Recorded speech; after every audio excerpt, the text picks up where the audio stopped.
In 2024, Mark Vientos established himself as a future star for the New York Mets at a corner infield spot. Looking at the top prospects in this farm system, are there any that stand out that could join him in the not too distant future? I'm going to break it all down on today's show.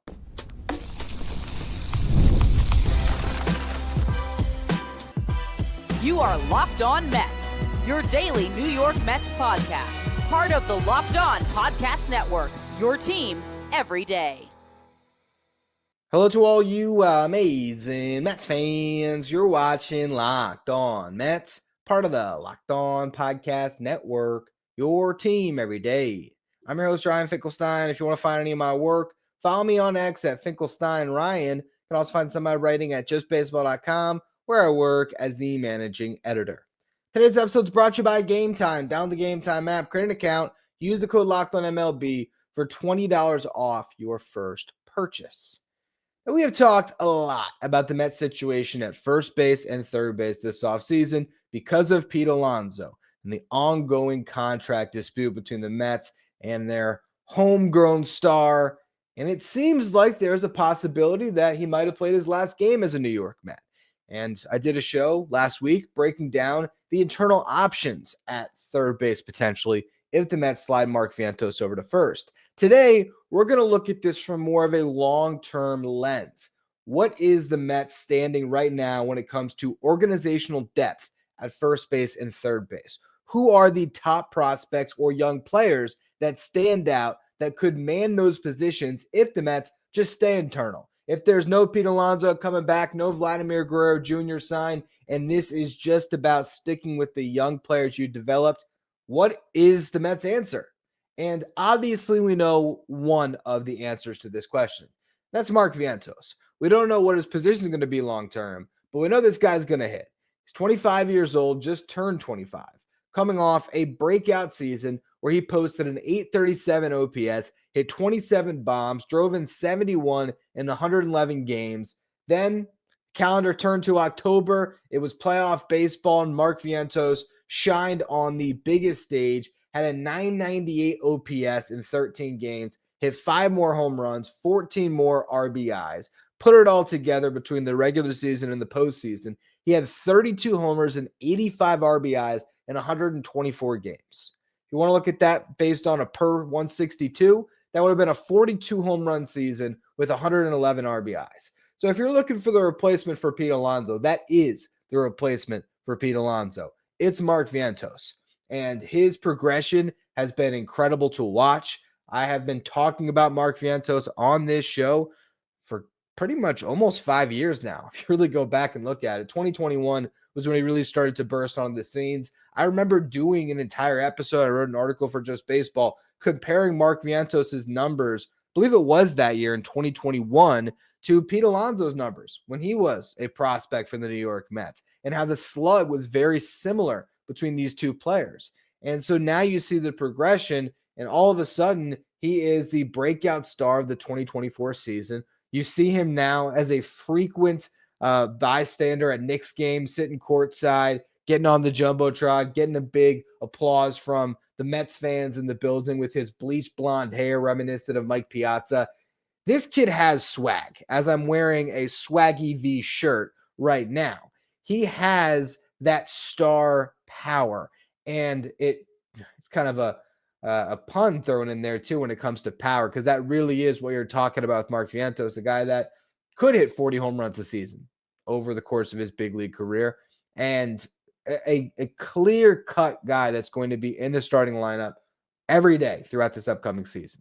They're going to ride this thing out. Now, is there a chance that Mark Vientos can fall off and lose this standing in the organization? Sure.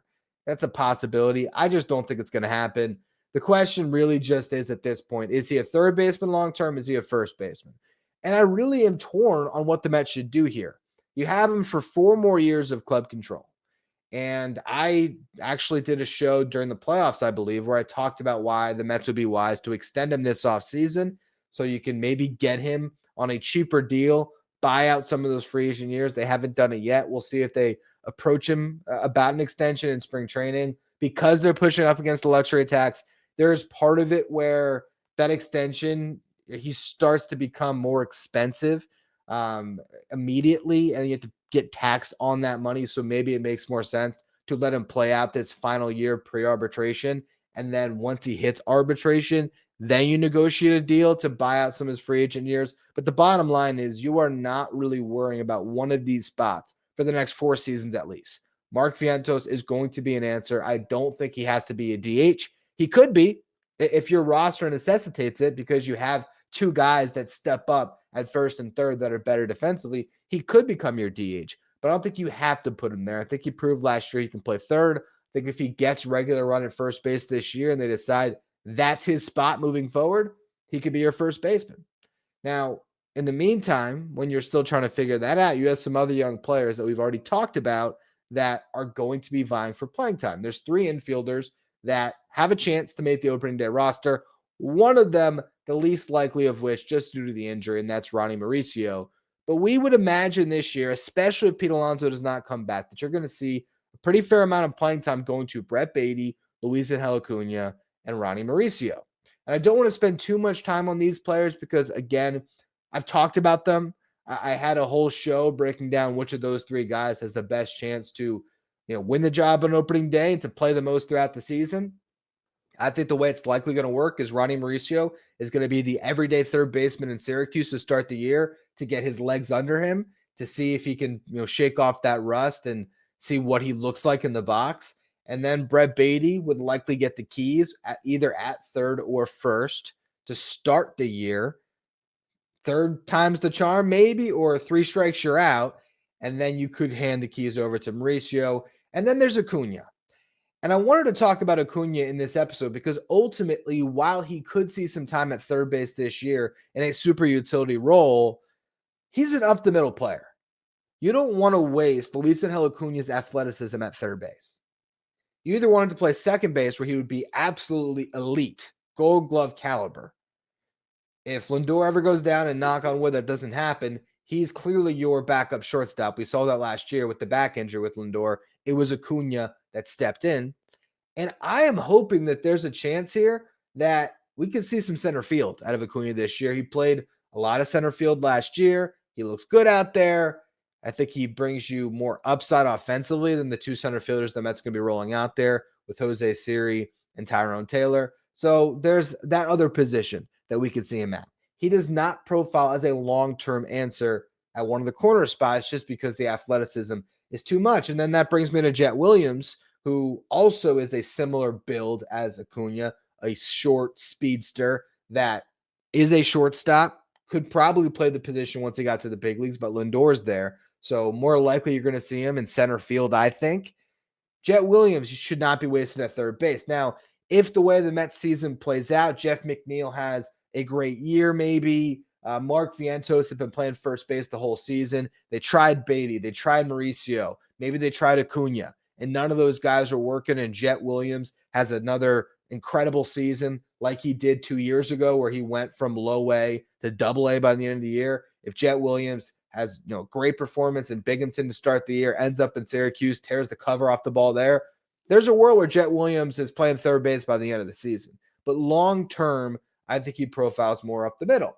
So if you are looking at the Mets and where they're at, right now, if we're talking about corner infielders, you got Vientos, you got Baty, and I think Mauricio is going to really make that transition from being a shortstop to a third baseman. And you see what you have here this year. I think this is in a weird way for Mauricio because he hasn't gotten a lot of opportunities.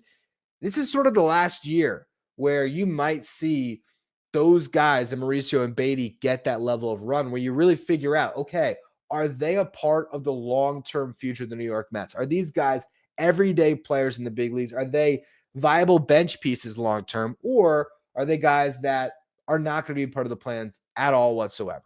That's where the Mets are at with their current crop of players on the 40-man roster.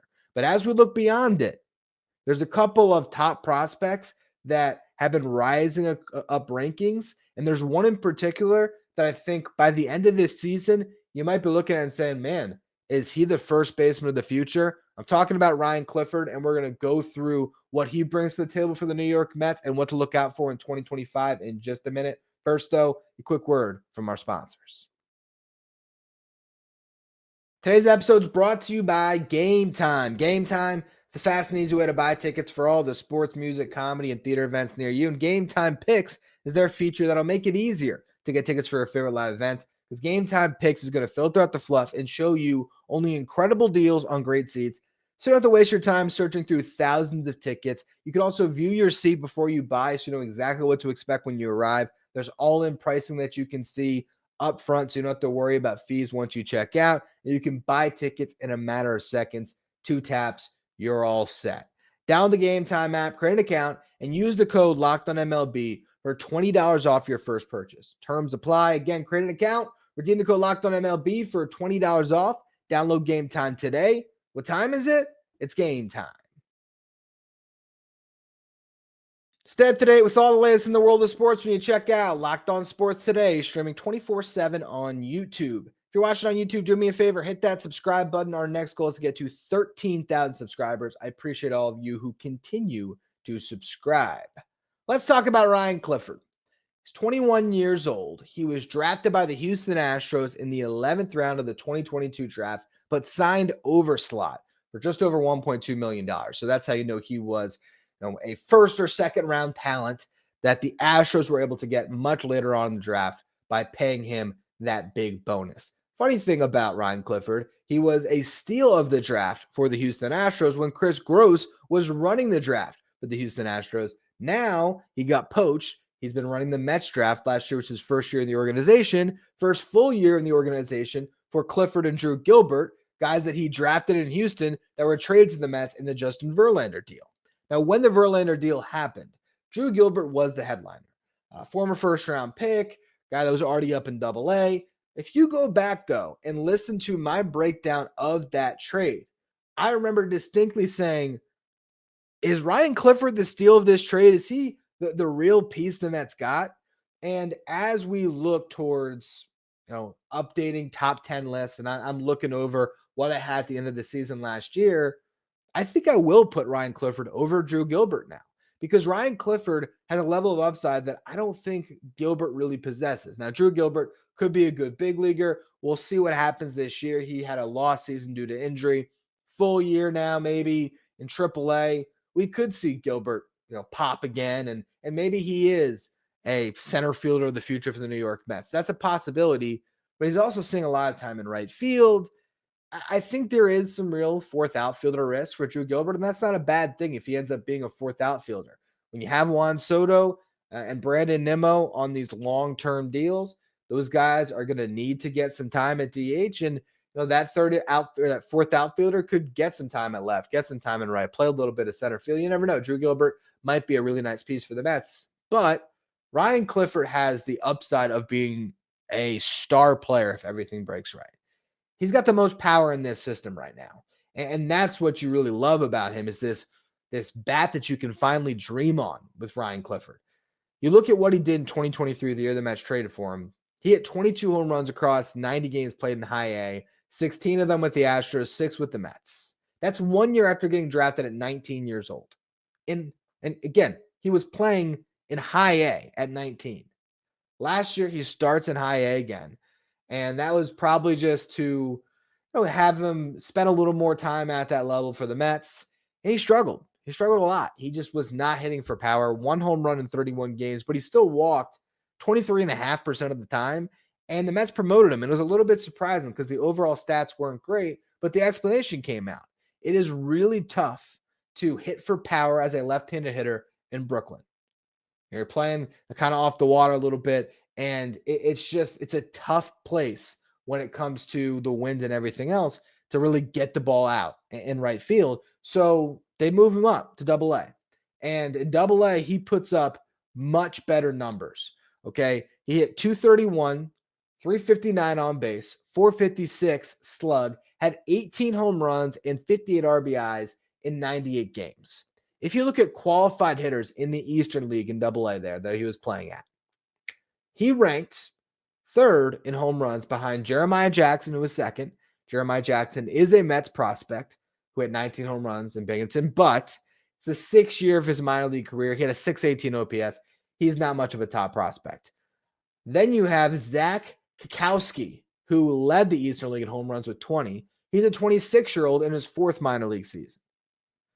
So when you're talking about a 20-year-old last year that, turned 21 in July, but still was 20 for a good portion of that season, that was right atop the league when it comes to home runs. And you look at OPS, he ranked 9th in the Eastern League.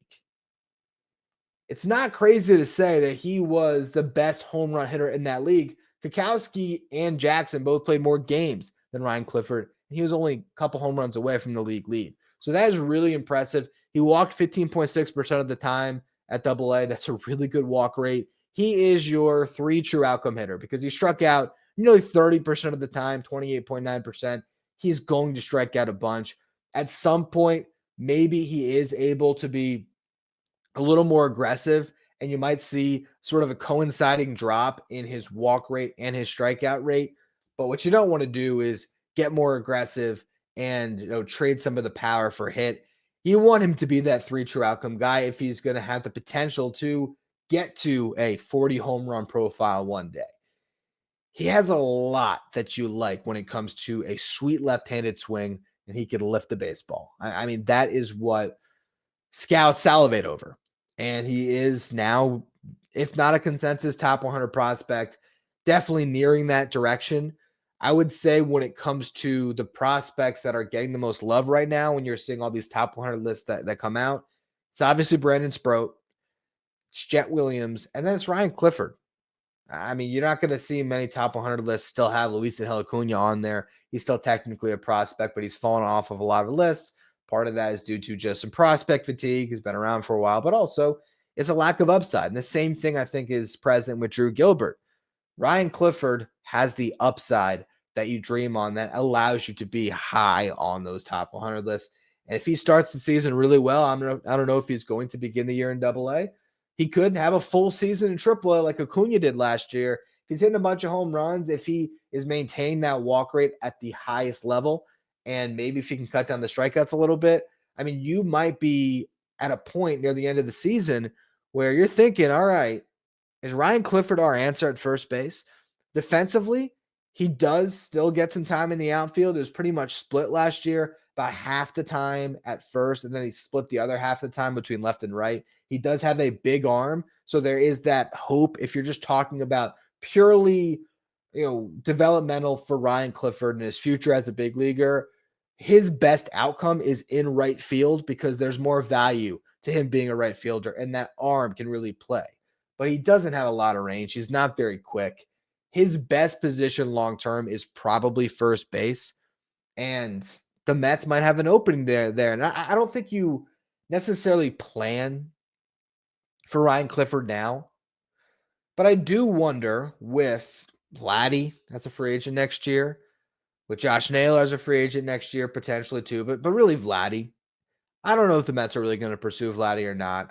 You can listen to my episodes on this. I did a full show on why I don't think that a team that is hesitant to give Pete Alonso more than 3 years is going to want to sign up for a decade of Vladdy. But let's just say that's still something they would consider next year. And then you think about what's in your farm system. Long term, if you can keep Mark Vientos at third base, it does open up more possibilities for you because first base is an easier position to fill than third. So they've talked about the fact that Brett Baty and Mark Vientos have been asked to learn first base, even though Brett Baty is the better defender at third. I do wonder if the Mets just decide we want to keep Vientos at third because long term, we see him as our answer at that spot. And you have Brett Baty play first. And when it comes to Acuña, another thing that, as I was talking about the up the middle profile, if he's in a super utility role and maybe you do decide Vientos is our first baseman long term. At third base, sure, you'll have Baty and Acuña potentially in a platoon to start the season. I think that's a viable possibility. It makes some sense.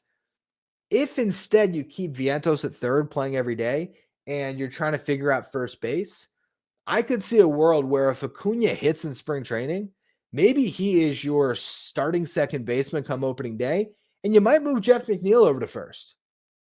Jeff McNeil would play fine first base. Honestly, he'd probably be an improvement over Pete Alonso because he's just a better defender. When it comes to range, he's going to be much better. When it comes to fielding pop-ups, he's going to be much better. When it comes to turning double plays, he's going to be much better. The one place that Jeff McNeil would not be as good as Pete Alonso defensively is the fact that he's not a big target. Brett Baty still has that side of it. Brett Baty can still be a big target over at first. Jeff McNeil is not going to be a guy that is going to present a big target for Vientos and Lindor on the other side of the diamond. But if it's a stopgap situation, Jeff McNeil might be the Mets first baseman next year. You really never know how they decide to do it. And I don't think he has to work at it. I think Jeff McNeil could pick up a first base glove on opening day and figure it out pretty quickly. So that's just another thing that's food for thought as we're looking at what the Mets are doing this year. Is maybe Acuña is your second baseman, Vientos is your third baseman, Baty is playing all over the place, second, first, third, and Jeff McNeil is the first baseman. That could be the way they do it. And if they did that, they would be keeping first base in a stopgap situation where Ryan Clifford could be the guy in 2026. There is that distinct possibility. If you look at where Baseball America has Ryan Clifford right now, he's number 6 in the system. There is a corner infielder that comes a couple spots ahead of him, and that's the guy we're going to primarily talk about in the final segment today. What is the outlook on Jesus Baez, a prospect with as much helium as anybody in the Mets system? I'm going to talk about that in the next segment. First, though, another quick word from our sponsors. If you're an everyday listener to the show, make sure you become a Locked On Mets insider. This is our texting service where you get updates from me anytime news breaks on the Mets. You can ask me questions anytime. You can also take part in our Locked On Mets sign photo giveaways. If you want to be a Locked On Mets insider, find the link in the episode description. Go to subtext.com/LockedOnMets. When you look at Baseball America's most recent ranking of the top 10 prospects in the Mets system, you got Jet Williams number 1, you got Brandon Sproat number 2, and coming in at number 3, shockingly, is Jesus Baez. Jesus Baez was signed at the Dominican Republic in 2022. He won the DSL Player of the Year, I'm pretty sure, that season because he hit like 7 home runs, which you don't see a lot of in the Dominican Summer League. Come stateside in 2023 and struggled. Hit 210, 306 on base, 333 slug in 40 games in the Florida Complex League. It's a down year, but he was regarded for high exit velocities that he posted, former shortstop, and a guy that still had plenty of upside. Starts the year in low A in 2024, and he was great. He hit 262, 338 on base, 444 slug, popped 10 home runs, which you don't see a lot of in that league for a 20-year-old. But he really did have a strong season, earned a promotion up to high A, and it was early, but he was matching that production in his first 8 games at that level that unfortunately he tore his meniscus, needed surgery, and was out for the rest of the year. Now we look at Jesus Baez going into 2025, and he's expected to make a recovery, get back on the field, and probably be the starting third baseman for the Brooklyn Cyclones. And he has a profile that you can get really excited about because he is a former shortstop. So while Ryan Clifford has more pop than Jesus Baez has a more well-rounded profile. There is a better hit tool with Jesus Baez, a guy that can hit for a higher average is what we're talking about, a better contact rates than Clifford, a guy that's not going to strike out a ton. Last year, he struck out around 16% of the time, walked at an 8.5% clip. Those are pretty good numbers to start with. You would like him to maybe bump up that walk rate a little bit, and then all of a sudden you're getting to a really complete hitter and a guy that might be able to flirt with a 270 average as he keeps going through his minor league career. Again, last year, he was in the 260s. I don't think there's any reason to think that he might not be able to have an uptick in batting average. Could be even higher than that. He really does have the potential to continue to hone that hit tool, and there is power to dream on. How much power, we'll see. But again, 10 home runs in the Florida State League is not nothing in 64 games. That is a good starting point. Right-handed hitter. We'll see how he fares in Brooklyn. And the defense, again, is something that makes him a more well-rounded prospect because he could be a plus defensive third baseman. As a shortstop, his best asset was his arm, so that translates well to third. Didn't have the most range. It's sort of a natural fit for him to be a third baseman long-term. And you just have to see how he continues to develop. But you are talking about a prospect that Baseball America has all of a sudden skyrocketed up their list. He was 17 going into last season. They got him at number 3. And the reason why they have him at number 3, if you read the report, it's mostly due to the high exit velocities that he continues to post at a young age and his ability to thrive in low A and then to handle his own when he got up to high A in a limited sample. But that was a very good sign of what could be to come here, where Jesus Baez could have a great start to the season and he might be in Double A in no time. And all of a sudden you're talking about a guy in his very early 20s in Double A at a premium position at third base.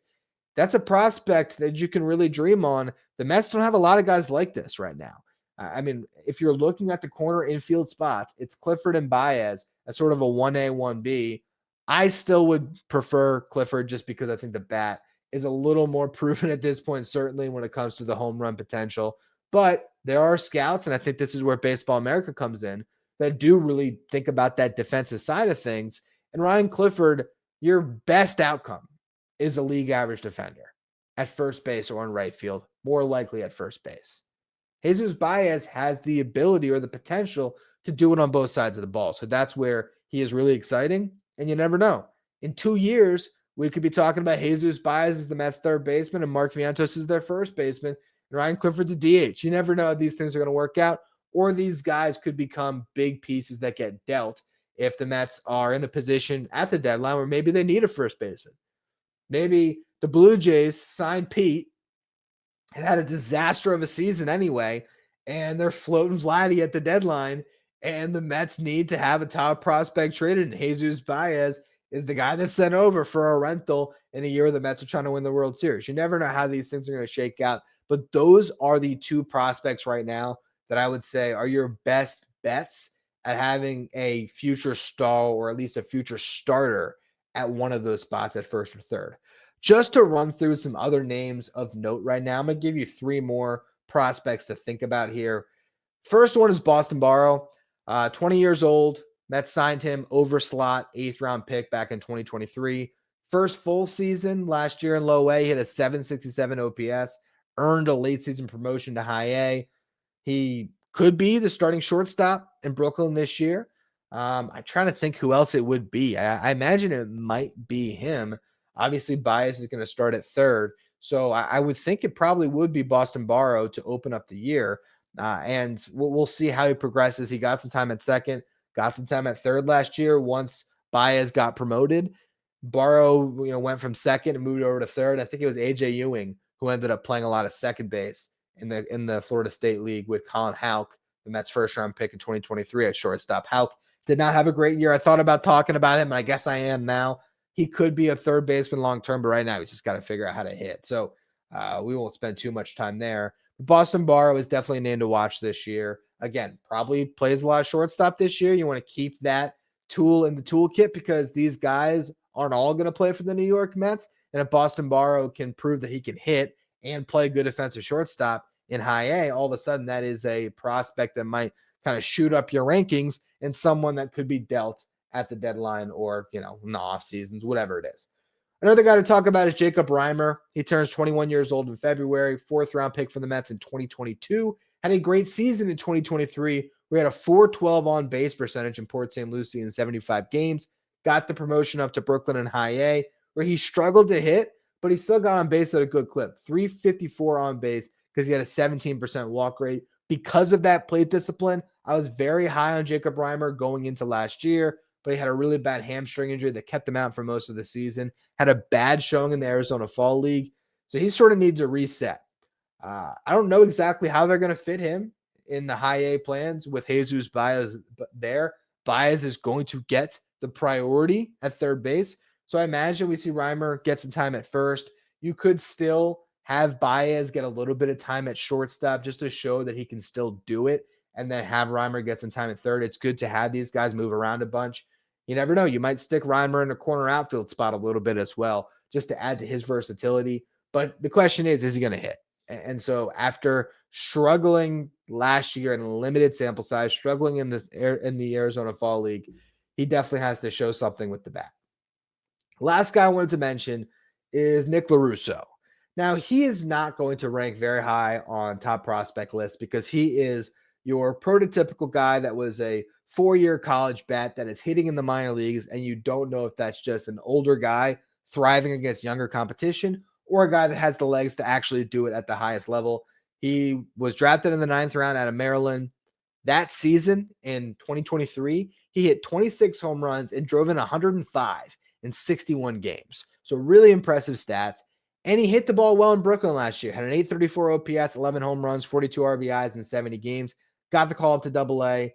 Only played 8 games. Took his walks, didn't hit much. But again, it's an 8-game sample size. You can't take much from it. He's probably the starting third baseman in Binghamton this year, and that's why I thought he was worth the mention. You could also talk about Luke Ritter. I've mentioned him on this show a bunch. Big numbers in the minor leagues, but also big strikeout rates. I think the Mets imagine that Luke Ritter will get exposed in the big leagues. But hey, if they never sign Pete Alonso and they're rolling with a bunch of kids, you never know. Luke Ritter might get run this year. But really, if we're talking about long-term, a prospect like Ritter, if you can even call him a prospect, or a Nick LaRusso, you don't really imagine them as long-term answers. Now, they might hit and it might work out, but more likely than not, you're looking at these younger guys in your system that could have future big roles. And the two guys that stand out the most is obviously Ryan Clifford and Jesus Baez. And the guys to really keep your eye on, it's particularly Boston Barrow. And I did not mention this, I don't believe yet. If you look at Metsmerize, they're going through their top prospects right now. And I read the report on Boston Barrow. I think Mike Mayer, I imagine Mike Mayer, who runs Metsmerize, either wrote it or was overseeing those who did write those rankings for their site. And one of the notes in there was that he looks the most natural at third base. So Boston Barrow is definitely a name to watch. Jacob Reimer needs to have a bounce back. Those are the guys at third base to think about. But if you're looking at the next 2 to 3 years, currently you got the Mark Vientos, Brett Baty, Ronny Mauricio group that's going to see a lot of run this year. Vientos clearly is a long-term piece for the Mets. We'll see about the other two guys. And then as we look towards next year, you could see a Ryan Clifford or a Jesus Baez, but particularly Clifford as a top prospect that is really knocking on the door. Could have a big impact in the not too distant future. Anyway, that's going to be all for today's edition of Locked On Mets. Appreciate all of you for tuning in. We spent a day talking prospects. Tomorrow, we're going to get back to the big league club, and we're going to stay at these positions. We're talking Nolan Arenado again. Is that the best plan B at this point if the Mets don't sign Pete? We'll talk about that. We'll also go through a couple of the trade candidates. Is there any possibility the Mets could get in on Carlos Correa or Luis Arias? I'll go through those alternatives as well. So if you don't want to miss that show and you are listening on the audio side, make sure you follow, rate, and review wherever you get your podcasts. If you're watching on YouTube, do me a favor. Hit that subscribe button. Help us get to 13,000 subscribers. If you want to be Locked On Mets Insider, find the link in the episode description. Go to subtext.com/LockedOnMets. Thank you for making Locked On Mets your first listener, your first watch every day. Now, for your second watch, head over to YouTube and check out the first ever 24/7 streaming channel that covers everything in the world of sports. We're talking about Locked On Sports Today with our local hosts from each team, league-wide hosts from each league. Find Locked On Sports Today streaming 24/7 on YouTube.